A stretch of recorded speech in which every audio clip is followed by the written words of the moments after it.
guys, I want to share a recent experience I had with a flat in London. I rented out a room in a shared flat under a short-term tenancy.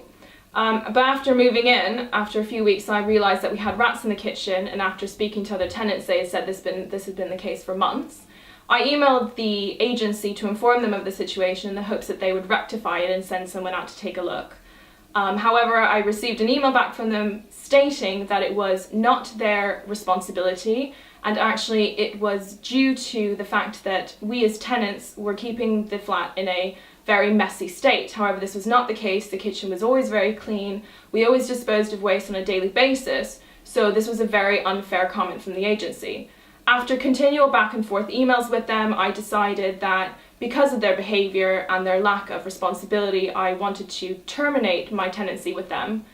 This was not received well from the agency, and after further emails back and forth, they decided that if I agreed to not turn to social media and complain about the situation and spread negative word of mouth, then they would relinquish me of my contract and I wouldn't have to pay off the rest of my tenancy and I could just leave, which I accepted.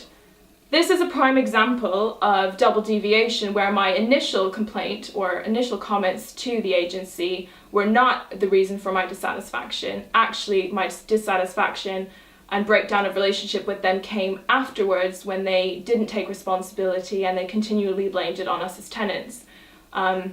So therefore, actually, I would have suggested that for this to have been a successful relationship management in terms of my complaint, that after the initial email informing them that we had rats in the flat, that they would have then sent out someone to take a look at it, or at least dealt with it in some way that I felt that they were handling the situation. And I would have probably stayed in that flat if that was the case, but this was definitely not the case. So I was just wondering, is there any situations like this you've been in, or what would you have done in my situation, and would you agree that their way of dealing with things was not good?